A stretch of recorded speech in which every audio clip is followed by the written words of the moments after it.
जानकी जीवन स्मरण जय जय राम. आपला काय विषय चाललाय की जीव म्हणून जो आहे हा जीव 3 अंगाने आपल्या अनुभवाला येतो. पहिला असेल तर मी ज्ञाता आहे, दुसरा असेल तर मी कर्ता आहे, आणि तिसरा असेल तर मी भोगता आहे. हे मी वेदांताचे शब्द सांगितले आपल्याला. आपल्या जीवनात हे अनुभवाला येतात का? बरं का? आपण बघा, मानवी जीवनामध्ये माणसाला कशामुळे महत्व आहे तुम्हीच विचार करा. आपलं कसं आहे, जे जीवनात आपल्याला अनुभवाला येत नाही ते मानायचं नाही का? म्हणून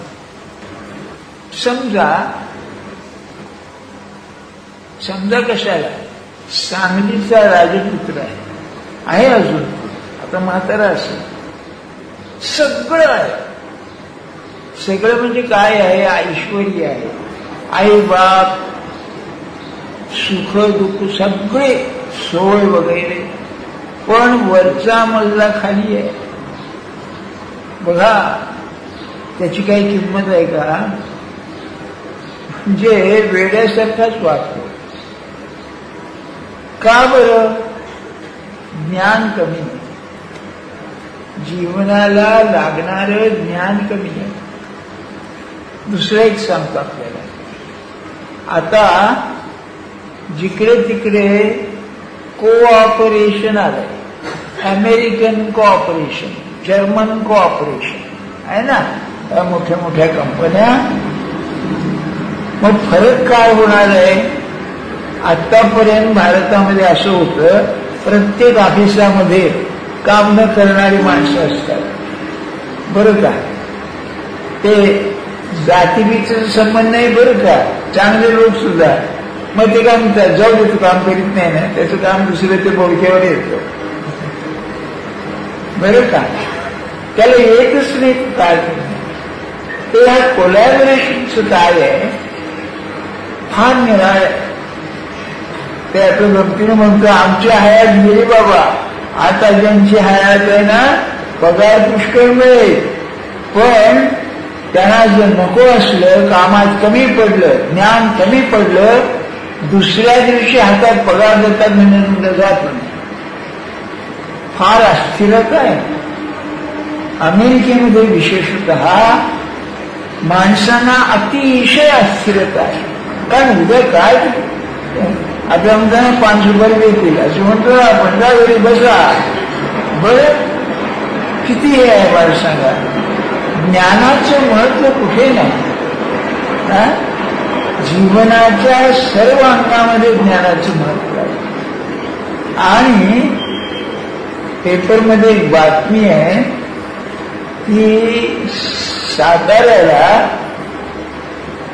ज्योतिष संमेलन आहे, तर त्याच्या उलट अंधश्रद्धा निर्मूलन जे लोक आहेत त्याने तिथे त्यांच्या विरुद्ध हे करायचं ठरवलेलं आहे सगळं. बरं का? तर ते ज्योतिष संमेलनाचे अध्यक्ष जे आहेत ते नाशिकचे कोणीतरी मोठे ज्योतिषी आहेत. ते काय म्हणाले की हे ज्ञान आहे ना, मग हे ज्ञान आहे, तुम्ही तपासून बघा, मग त्याच्यावर आक्षेप घ्या. म्हणजे काय? सगळीकडे ज्ञानाचं महत्व आहे. मग ज्ञानाचं स्थान कुठे? माझ्यामध्ये. ज्ञानाची मालकी कुणाची? माझी. ज्ञानाचा व्यवहार कोण करणार? मी, नाही का? म्हणून माणूस हा ज्ञाता आहे. माणसाचं ज्ञान लोकलपी गेलं. ज्ञान कशावरती आधारित आहे? ज्ञान आपण मिळवतो. मला जाणीवय बरं काय सर, तुम्हाला ऐकून हे आज काय काढले तुम्ही, ज्ञानेश्वर महाराजांची ओळी म्हणून सांगतो. खरं तत्वज्ञानाचा हा गर्भ आहे. ज्ञान मीमांसा तत्वज्ञानाचा प्राण आहे. आणि ज्या तत्वज्ञानात उत्तम ज्ञानमीमांसा नाही ते लंगड आहे. ते वेदांताचं तेच आहे रहस्य. बरं, म्हणून आणि ते आहे म्हणून मी सांगतो आपल्याला.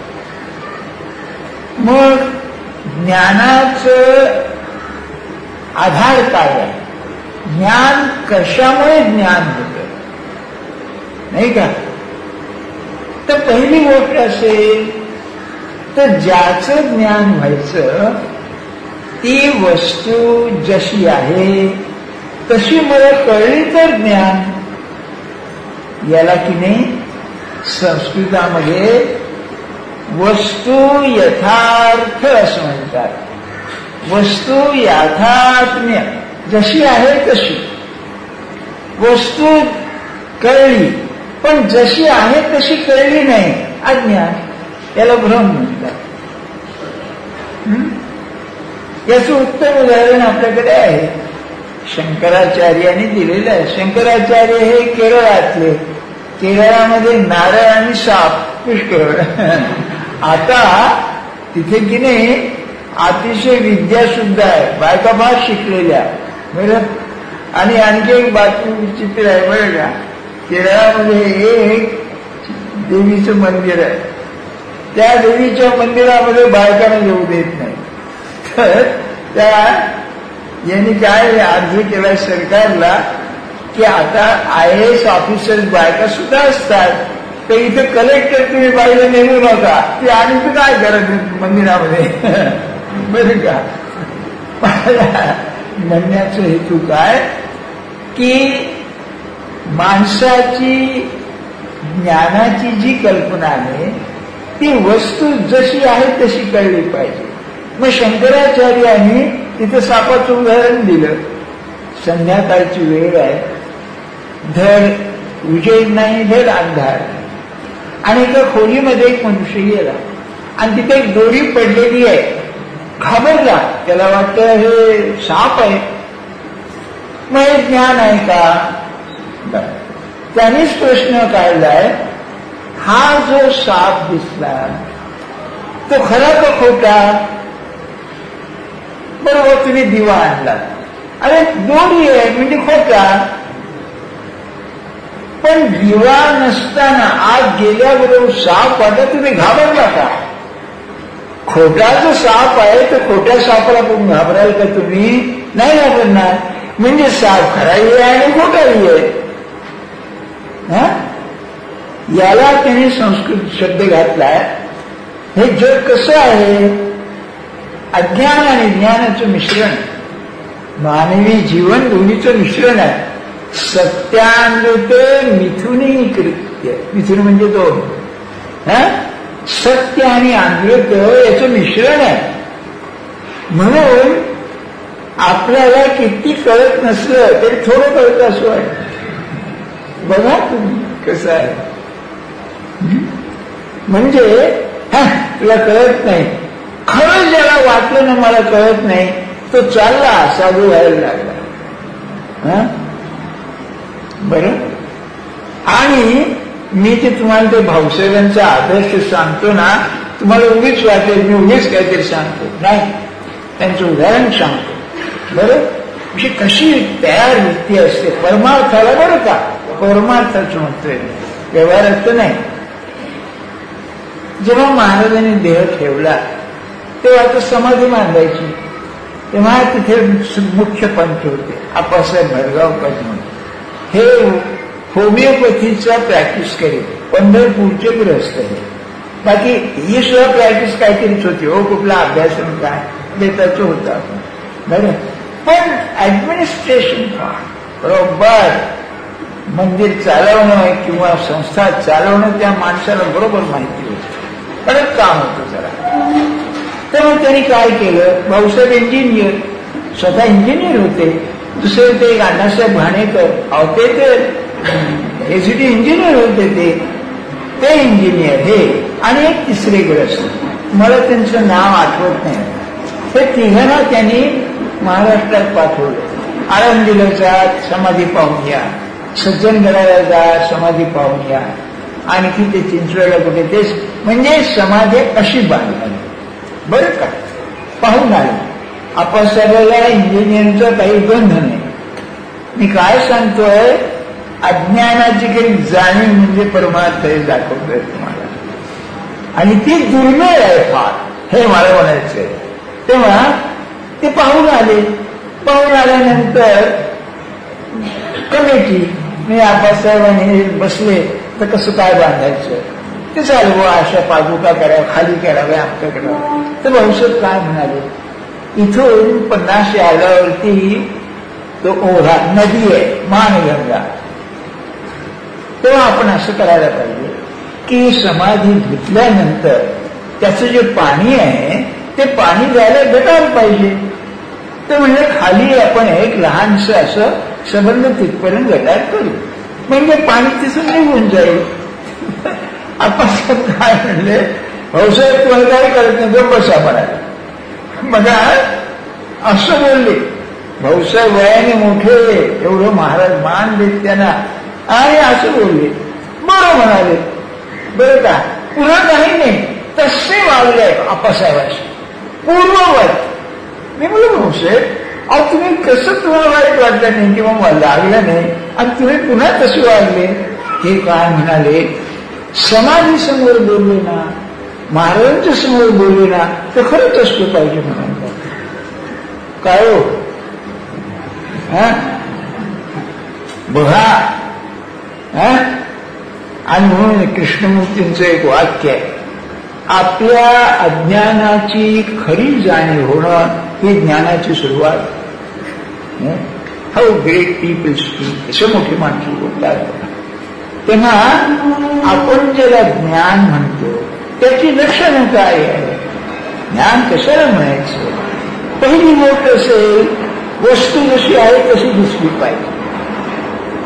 संस्कृत शब्द फार छान आहे, यथात्म्य, जसं आहे तसं दिसलं पाहिजे, पहिलं लक्षण. दुसरं लक्षण असं आहे, ज्ञान हे स्मृतिरूप आहे, आठवण पाहिजे.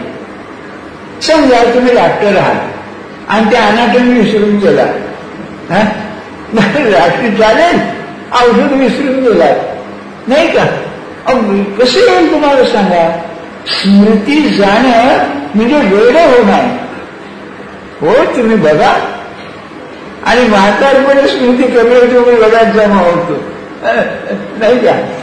तुम्ही अशी कल्पना करा बरं का. मी आता गमतीनं म्हणतो, तर मी आता इथे आहात ना, इथून तुम्ही घरी गेलात बरं का. घरी एक बाई असेल तर नवरा घरी असं समजा. कोण हो बाई, तुम्ही कोण आहात, कशाला आला तिकडे, अरे काय म्हणतो हा, म्हणजे तो खरा, त्याची स्मृतीच गेली तर काय म्हणाल तुम्ही, रोज लागलं होय ना. तसंच सगळं स्मृती रूप आहे. स्मृती गेली की गेला, तो व्यक्ती म्हणून गेला. स्मृती नाही तर काहीच नाही. आणि ही स्मृती पुनरावृत्तीने सारखी ठेवावी लागते, नाही तर विसरून जातं. अभ्यासाला पुनरावृत्ती लागते ना. आणि इतकंच नव्हे तर भगवंताचं विस्मरण झालंय म्हणून हे दुःख आहे. बरं, ज्ञानाचं लक्षण कसं आहे, स्मृती पाहिजे. तुमच्या डोक्याला त्रास नाही ना होत आहे बरं का. एक कल्पना देतो की एमएला व्याख्यान देताना कसं सांगायचं असतं, तरी मी अगदी सोपं करून सांगतोय तुम्हाला बरं का. काही गृहीत धरलेलं नाही की तुम्हाला कळतंय असं, मी या क्षेत्रातला हो ना. एक मला कळतं आहे, कळत नाही ही एक भावना. दुसरं स्मृती पाहिजे. तिसरं जर लक्षण असेल तर कल्पना. कल्पना आहे. तुम्हाला सुंदर उदाहरण देते. समजा तुम्ही एक ब्लॉक घेतला बरं का, आणि त्यांनी सांगितले बाबा बिल्डिंग तयार झालेला आहे, तुम्ही पोझिशन घ्या, तुम्ही या आता घ्या किल्ल्या बरं का. तेव्हा तुम्ही गेला, कुलूप लागलेलं, तो उघडलं, कुलूप उघडलं, दार मी उघडलं. काय 500 स्क्वेअर फूट एरिया आहे, कार्पेट एरिया एवढी आहे. आणि त्याच्यामध्ये एक संडास, बाथरूम, स्वयंपाकघर, आणखी हे सगळं असं आहे बरं का. तुम्ही काय पाहिलं? तुम्ही फक्त दार पाहिलं, आत पाहिलंय का? नाही. पण तुम्हाला विचारलं, दार न हुडतच तुम्ही आला, का ब्लॉक कसं काय? म्हणजे बाथरूम आहे, संडास आहे, काय? तुम्ही पाहिलं का? नाही. तुम्ही कल्पना केली. तुम्ही कल्पना करता की आत सगळं हे आहे. असं कशावरून नसतं की नुसती भिंत दरवाजा आहे? नाही का? मग ज्ञान हे कल्पनामय. ज्ञानाला जर बाधक असेल तर विकल्प बाधक आहे.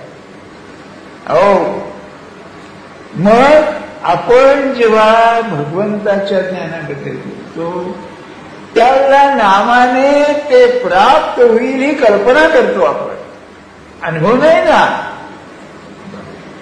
कल्पनेला आधार काय? कल्पनेला आधार श्रद्धा. आणि त्याने सांगितलं, त्यांनी स्वतः अनुभव घेतलेला आहे.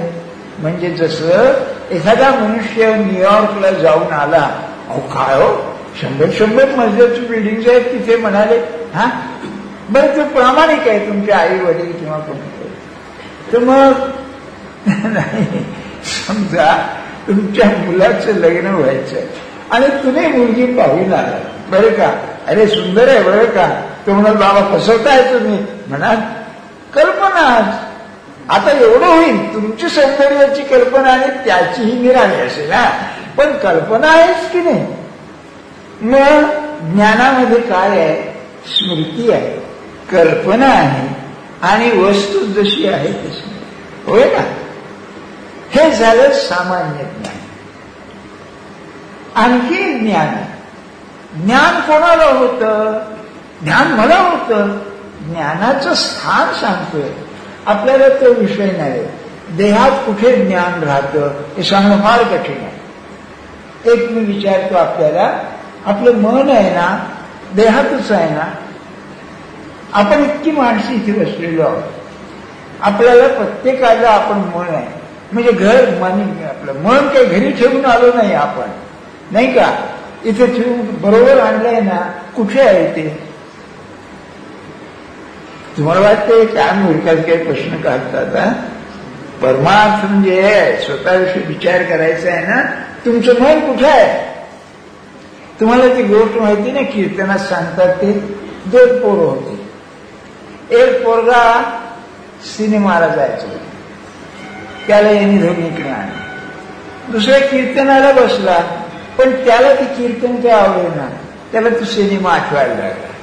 तर मग बुवा म्हणाले की जो कीर्तनात बसून सिनेमाची आठवण करीत होता तो कीर्तनाला गेला होता, आणि जो तिकडे बसून कीर्तनाची आठवण करीत होता तो कीर्तनाला आला. मग आपलं मन जिथे आहे तिथे आपण, नाही का? तर मन शरीरात राहतं कुठे? मन हे जाणीव रूप आहे, संबंध शरीराला व्यापून आहे. बरं, किती व्यापून आहे? समजा तुम्ही निजलेला आहात आणि तुमच्या पायावर मुंगी चढली, नुसती मुंगी, चावली नाही, नुसती लगेच. अहो डोक्याच्या केसांना जर एखादा डास बीज बसला तर कळतं.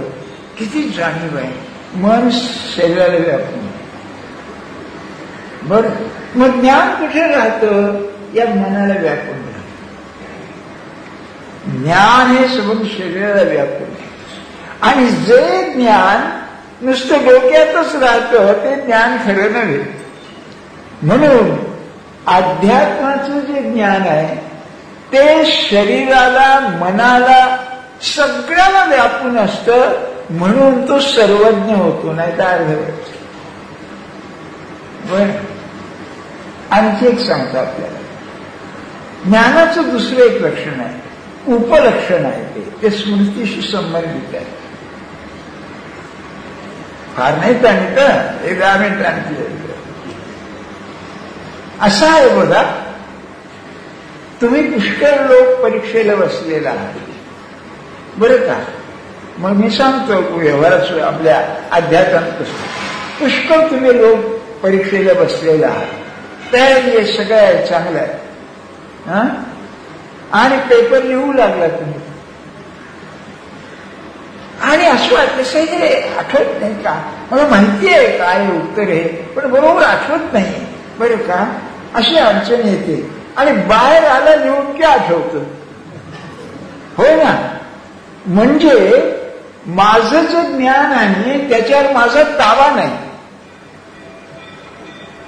नाही का, सगळं पश्चात बुद्धी. हो, ते गुजराती म्हणे की कुठेतरी ऐकलेली, आगे बुद्धी वाणिया आणि पाछे बुद्धी बामणिया. नंतर आठवायचं सगळं. अरे ऐकलं, इंटरव्ह्यूला गेलात तुम्ही बरं का, आणि काहीतरी त्यांनी विचारलं आणि आठवलं नाही, आणि बाहेर काय चुकलं का चुकलं. माझ्या हातात नाही ज्ञान. ज्ञानाला स्वामित्व पाहिजे. खरा वक्ता तो, त्याच्या हाताशी असतं ज्ञान, हाताबोटावरती खेळवतो. हो नाही का. गंमत सांगतो तुम्हाला, असं मी पाहिलेलं नाही पण सांगतात. हे मास्तर कृष्णराव होते ना, मोठा गवई आणि शंकाच नाही. त्याच्या त्या आवाजाच्या मानाने गुरुने शिकवलेलं, आणि फार गोड गायचं, शंकाच चांगलं. भास्करबुवाने फार चांगलं शिकवलं. पुढे काय झालं, त्यांचा रियाज थांबला, त्यांचं ते सिनेमाची गाणी देऊ लागले, चाली देऊ लागले नाही. तर ते मैफलीमध्ये काय व्हायचं, असं करायचं, तोंडाने निघायचं नाही ना. तर त्यांना एकदा विचारलं, कोणी विचारलं, भारतरत्न काणे त्यांनी विचारलं. मुंबईच्या गणपती उत्सवामध्ये आधी ताण घ्यायची, मग हाताने दाखवायची, वर जायचंच नाही बरं का. तेव्हा विचारलं की मास्तर हे काय, ते म्हणजे पुष्कळचं विसरलोच आहे. म्हणलं मी आता हाताने दाखवणार, गायनाने चालेल. बघा कसं. तेव्हा स्मृती वश असणं हे आणखी ज्ञानाचं, नाही तर ज्ञान काय उपयोगाचं. आणि त्यावेळेला समयोचित असं पाहिजे बरं का, बरोबर आलं पाहिजे. आता हे ज्ञान झालं. अहो पण हे ज्ञान इतकं सगळं आहे, समाधान देत नाही. किती विद्वान तुम्ही पाहता ना. तुम्हाला हे सांगायचं कारण नाही, पण एक ग्रंथ आहे मोठ्या माणसाने लिहिलेला, दी इंटेलेक्च्युअल्स, बौद्धिक श्रेष्ठ माणसं, आणि त्यांच्या लेखनावरून, पत्रावरून ते किती हीनबुद्धीचे होते याचं वर्णन आहे. पण याच्याही पेक्षा कालच्या महाराष्ट्र टाइम्समध्ये मागे मी दिनपणात सांगितलेली गोष्ट आहे. डिफरन्शियल कॅल्क्युलस म्हणून गणिताचा एक भाग आहे. त्यामुळे हा गणित पुढे गेले एकदम. तेव्हा न्यूटनच्या वेळेला एक जर्मन विचारवंत होता, लायबनिझ म्हणून, गॉटफ्रीड लायबनिझ म्हणून. त्याच्याविषयी रसेलने असं म्हटलंय, जगातल्या अत्यंत बुद्धिमान माणसापैकी हा होता बरं. आणि त्याने हे आधीच शोधून काढलं होतं, गणिती मोठा. तेव्हा त्याने काय केलं, लोकांनी कोणाला ठेवू, आपल्या ड्रॉवरमध्ये ठेवून कुलूप लावून ठेवलं. आणि इंग्लंडमध्ये न्यूटनने काढलं बरं त्याच्यानंतर, आणि ते पब्लिश केल्याबरोबर याने आपलं काढलं. आणि दोघांमध्ये इतकी हलकी वृत्ती राहून भांडणं झाली, तू अधिक मी आहे. बरं का. म्हणजे विद्वानाला समाधान.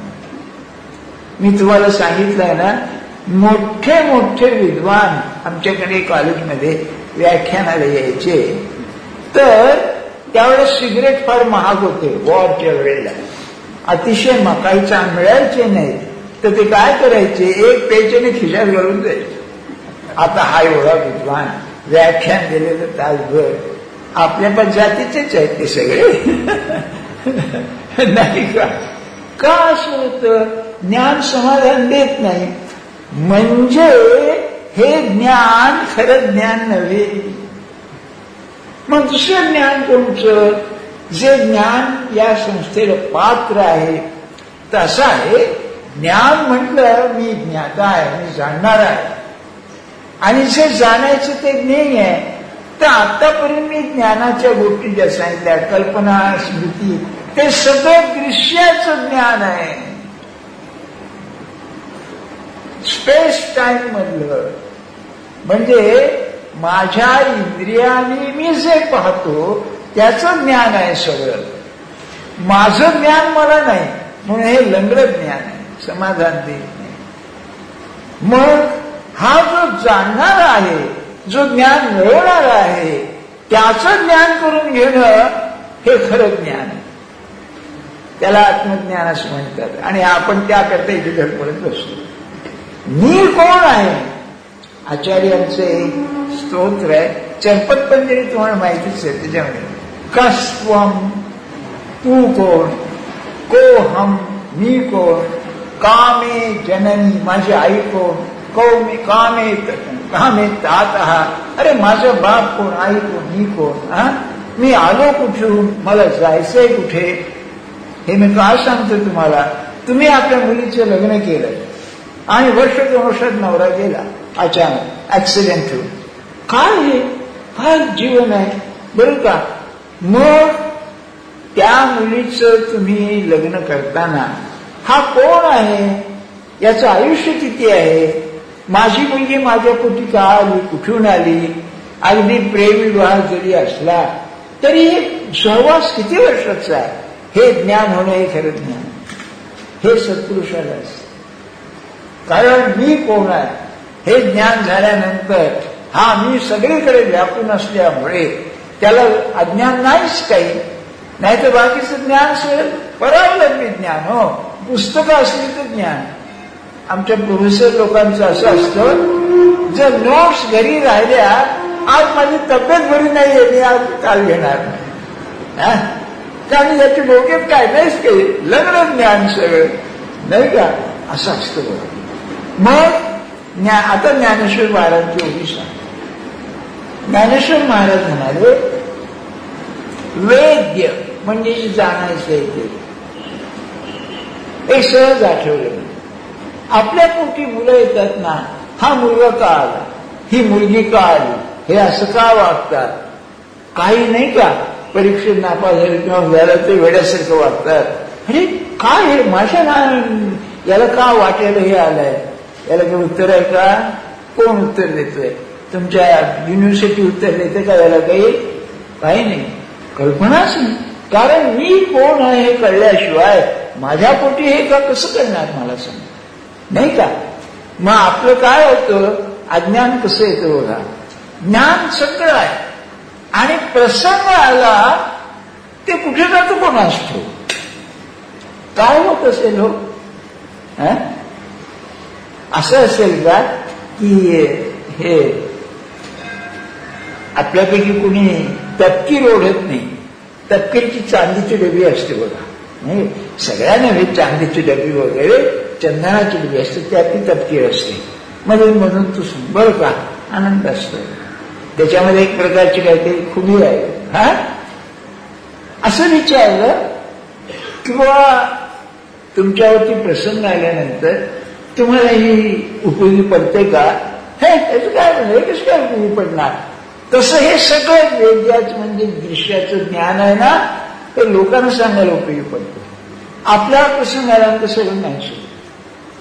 गुरुच्या ठिकाणी टिकत नाही, याचं कारण हे आहे बरं का, मी त्यांचं आहे आणि प्रसंग आल्यानंतर पुन्हा पुस्तक झिरो, नाही का. मग हा मी कोण आहे, तर ज्ञानेश्वर महाराज म्हणतायत की गुरु काय करतो, हे जे ज्ञान आहे हे ज्ञान नव्हे हे पटवतो.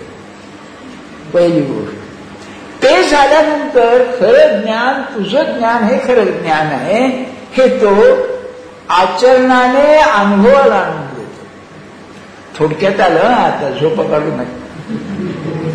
काही लोक पेंगायला लागले, झालं नाही, मला कल्पना आहे, अहो सोपं नाही, तरी आपण किती थोडक्यात काढतो. तर मी कोण आहे, माझी मुलगी माझा मुलगा डोक्याने हलका आहे किंवा बरोबर नाही, वेड्यासारखं वागतो, झाला परमार्थ गेला हवेमध्ये उडून सगळा. तुम्हाला माहिती आहे ना, पेट्रोल किंवा स्पिरिट उघड्यावर ठेवलं तर कसं निघून जातं, तसा अशा वेळेला सगळा परमार्थ नाहीसा होऊन जातो. काय अंतःकरण खालीवर खालीवर होतं नुसतं, कारण ते ज्ञानच नव्हे, ज्ञानामध्ये सामर्थ्य आहे. Knowledge is power. त्याने तुमचं बरोबर जीवन ताब्यात आलं पाहिजे. मग हा जो मी कुणी आहे त्याचं ज्ञान झालं. त्याचं ज्ञान कसं होईल तर आधी माझ्यामध्ये मी दृश्य जे साठवलेलं आहे ते बाहेर काढल्याशिवाय होत नाही. त्याला अंतःकरण शुद्धी म्हणतात. आपली तक्रार आहे ना, जग करायला बसल्यावर ते 1000 गोष्टी डोळ्यासमोर येतात.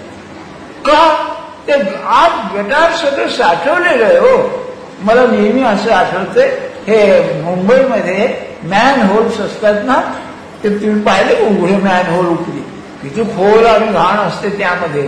तसं आमचं मन मॅन होल आहे.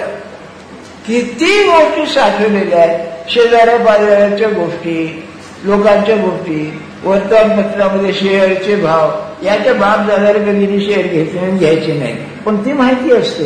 तुम्ही आमचे शेअर घ्या. मी विचारू, पण तुम्ही, माझी सवय आहे म्हणजे मी पाहतोच रोज. त्याने खूबीन सांगितलं, चर्चेतला जायला 1 तास लागतो, उभा राहून कंटाळा येतो. मग आपले शेअर पाहत असतो मला वर्तमानपत्रात उभा राहून, आणि घरी येऊन पाहत जप जाते बरोबर. बघा तुम्ही दृश्याचं कसं आहे. दृश्य सगळं नाहीसं केल्याशिवाय बरं का, ते नाहीसं करण्याची खुबी गुरु दाखवतो, हे ते सांगतायत. बर, मग ते पुढे काय म्हणतात त्याला, दृश्य गेलं. दृश्य गेलं म्हणजे माझ्या नातेवाईकाविषयी माझं जे ममत्व आहे ते गेलं. आचार्याने एक शब्द विवेक चुळा श्लोक घातला, आकृत्वा दृश्य विलयम. दृश्य विलय झाल्याशिवाय आत्मज्ञान अशक्य. प्रत्येकाच्या घरी असं दृश्य आहे की जे तुम्हाला चक्रात आणतं, बरोबर आड येतं जप करायला बसले की. काही नाही, कल्पनेने तरी येते, येईल आड. ते नाहीसं झालं पाहिजे. ते नाहीसं व्हायला हा जो खोटा मी आहे हा नाहीसा व्हायला. म्हणून सगळ्या परमार्थाला आड येते, सध्या अहंकार आड येतो, तो ती खोटं ज्ञान निर्माण करतो. ज्ञानेश्वर महाराजांनी पुढची एक पायरी सांगितली, ऐकून ठेवावी आपण. तर म्हणाले, गुरु काय करतो, दृश्य नाहीसं करतो, मार्ग दाखवतो. दृश्य नाहीसं केलं, मी कोण आहे याचं ज्ञान करून देतो. ते झाल्यानंतर ज्ञान इतकं धो व्हायला लागतं की आता काय करायचं, ज्ञान अनावर होतं, म्हणजे आनंदाने बेहोश होत होतो. सत्पुरुष आनंदाने नाही, आनंदाचे डोही, आनंद तरंग हे नुसते भजनात म्हणायच्या गोष्टी नाहीये. ते ज्ञान झाल्यानंतर त्या ज्ञानाचं जे सामर्थ्य आहे त्याचा आनंद उसळून येतो त्याला. बरं, मग ते झाल्यानंतर पुढे काय होतं, त्याच्यामध्ये उष्टेपणा राहत नाही. त्यांनी म्हणजे उशिते शब्द घातलेला आहे. उष्टेपणा. आपण इतकी माणसं आहोत, मला तुम्ही सांगा तुमचं स्वतःचं ज्ञान किती आहे. पुस्तकातून घेतलेलं, लोकांचं ऐकलेलं, किंवा आपल्या कल्पनेनं निर्माण केलेलं सगळं उष्मांडलेलं ज्ञान आहे. हे उष्ट ज्ञान आहे. तर ज्ञानेश्वर महाराज म्हणतात की ते ज्ञान झाल्यानंतर गुरु तुमच्या ज्ञानाचा उष्टपणा काढून टाकतो. म्हणजे क्षणे क्षणे नवताम उपैती, नवा ज्ञान येतं. म्हणून कितीही जरी विवेकानंद विद्वान असले तरी रामकृष्ण साधं बोलताना चमत्कार वाटायचे. अरे काय बोलतात, कुर्तकोटी आम्हाला म्हणाले, आम्हाला म्हणजे दोघांना आंतरकांना मला, की दिवसा महाराज सारखे बोलत असत. बोलताना वाटे प्रपंच बोलतायत, पण रात्री निजल्यानंतर काय बोलत होते विचार केला, सगळा वेदांत बोलत होते असं ध्यानात. म्हणून ज्ञानेश्वर महाराज म्हणतात त्याची बुद्धी उष्टी होत नाही. क्रिएटिव्हिटी, सृजनशीलता सारखी नव म्हणून सत्पुरुषाच्या संगतीमध्ये कंटाळा येत नाही. आणि मी म्हणतोय याला उपाय असेल तर पुनरावृत्ती हाच उपाय आहे. सारखं आपलं मन जर एका कल्पनेने भरून गेलं तर त्याच्यातूनच हे निर्माण होतं. कुठलाही असो विषय, बरं का. मी तुम्हाला अगदी छोटी एकच गोष्ट सांगतो. गोष्ट सांगायची आहे की आमचे एक देशपांडे नावाचे ग्रस्त होते. त्यांचं गाण्याचा चांगला अभ्यास होता रे, बरं का. तेव्हा ते पुण्याला जात होते आणि फर्स्ट क्लासमध्ये बाल गंधर्व त्यांना भेटले, बरं का. तेव्हा म्हणजे नवीनता कशी राहते, पुष्टेपणा राहत नाही, हे मला सांगायचं. तर बोल त्यांना ओळख होतीच त्यांची. बोलताना याने काय विचारलं त्यांना, किंवा तुमचं हे इतकं गाणं रंगतं कसं. तेव्हा ते काय म्हणाले, बालगंधर्व म्हणाले, आज संध्याकाळी नाटक आहे आपलं, बरं का. रुक्मिणी स्वयंवर नाटक आहे. तर नाथ हा माझा मोही खला, बरं का, असं गाणं आहे. तर म्हणाले सकाळपासून संध्याकाळपर्यंत त्या गाण्याची लय जी आहे ती माझ्या डोक्यात राहते. अरे मग काय होतं, ऐकण्यासारखं आहे. तर म्हणलं त्यांचा कबलजी किरकवा एस गजाननराव जोशी मला म्हणाले, ती निरूपणाली यायची की शतकामध्ये एखादाच असा कबलजी निघतो, एवढा तो वाजवणार. आपल्याला ते कळत नाही, बरं का. तेव्हा ते काय म्हणले बालगंधर्व, तो म्हणले अशा कमाली करतो काही बोलायची सोय नाही, पण माझी लय इतकी घट्ट असते की बरोबर येतो. काय होणार हे जे आहे ना, ही प्रतिभा, हे नाविन्य, तरी कमाल होतो. म्हणायचं ना वा वा म्हणायचं, म्हणायचं वा वा म्हणून. त्याच्याकडून वावा मिळवणं म्हणजे मुश्किल आहे, बरं का. सांगण्याचा हेतू काय, तर ही जी पुनरावृत्ती आहे सारखी तिला डोक्यात राहणं म्हणजे पुनरावृत्ती आहे. याला नामस्मरण म्हणतो आम्ही. की सारखं ते म्हणजे त्याच्यातून प्रतिभा निर्माण होते. मग नाम उष्ट राहत नाही. नवीन नवीन अमृताची उकळी नाम तुझे, घेताना तो वेळा होऊन जाईल, त्या आनंदात राहील. त्याकरता हा सगळा खेळ मांडलेला आहे. आता पुढची ओवी उद्या सांग. जानकी